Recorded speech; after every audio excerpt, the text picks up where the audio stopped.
जो कुछ हो रहा है और जिस तरह से खबरें आ रही हैं कि आंसू गैस और उससे पहले किसानों को रोकने के लिए, आंदोलन को खत्म करने के लिए कीलों से लेकर के न जाने क्या क्या दीवारें तक खड़ी की गई और प्रशासन के माध्यम से जो सरकार कर सकती थी वो सरकार कर रही है। दिल्ली की सरकार जानबूझ करके किसानों की आवाज दबाना चाहती है।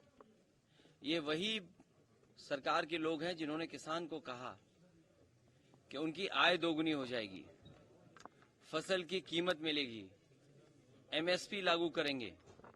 कुछ वर्षों पहले हमने और आपने देखा किसान आकर के धरने पे बैठ गए। 800 से ज्यादा किसानों की आत्महत्या हुई या हत्या हो गई, जान चली गई। लेकिन उसके बावजूद भी सरकार किसानों को एमएसपी देने के लिए तैयार नहीं है। तो जो सरकार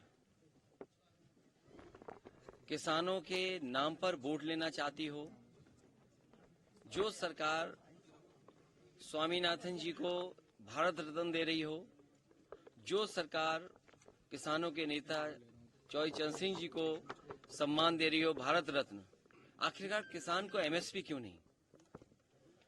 या एमएसपी देना नहीं चाहती सरकार? बड़े लोगों से मिली हुई है सरकार, जो लोग मुनाफा कमाना चाहते हैं उनसे सरकार मिली हुई है और उसी का परिणाम यह है कि किसान की आवाज दबाने के लिए लगातार सरकार इसी तरह का व्यवहार कर रही है किसानों के साथ। आने वाले चुनाव में जो 2024 को होने जा रहा है, देश की जनता भारतीय जनता पार्टी को हटा देगी। ये पेपर लीक कोई पहला नहीं हुआ है। इस सरकार में कोई भी परीक्षा होगी, बिना पेपर लीक के परीक्षा पूरी नहीं हुई है। सवाल पेपर लीक का तो है ही, लेकिन उसके साथ साथ जो संस्थाएं पेपर कराती हैं और जिन संस्थाओं पे ये जांच चली जाती है, जब पहला पेपर लीक हुआ होगा तो ये किसने जांच की? ये क्या वजह है सरकार पेपर लीक होने के बाद एक ही संस्था के पास ये जांच के लिए भेज देती है?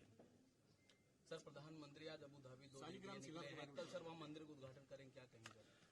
उसमें क्या कहना, वहाँ की सरकार ने बुलाया है, वहाँ के लोगों ने बनाया है और हमारे भारत का, और भारत में हर जगह भगवान के मंदिर हैं, कौन सी जगह नहीं है, और दुनिया में फैले हुए हैं। यूरोप में चले जाएं, अमेरिका चले जाएं, भगवान कृष्ण के न जाने कितने मंदिर आपको मिलेंगे। यूरोप में मिल जाएंगे, रशिया में मिल जाएंगे, अबू धाबी और आसपास भगवान कृष्ण के मिल जाएंगे। तो ये कोई आज से थोड़ी मंदिर बन रहे हैं, जाने कब से बन रहे हैं। और अगर आप जानकारी करेंगे, बहुत सारे लोग भारत से प्रभावित होकर के दूसरे देशों से भारत आए शांति की तलाश में, जीवन का मतलब समझे उसके लिए।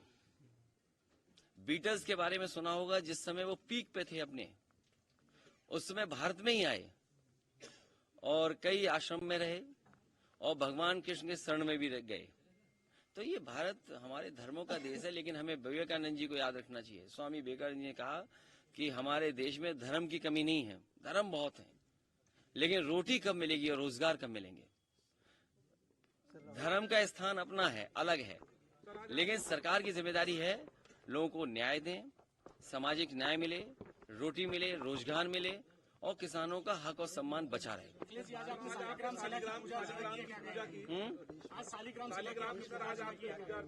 उत्तर प्रदेश में हर पॉलिटिकल पार्टी चुनाव से पहले कार्यक्रम करेगी, उसी का एक हिस्सा है ये।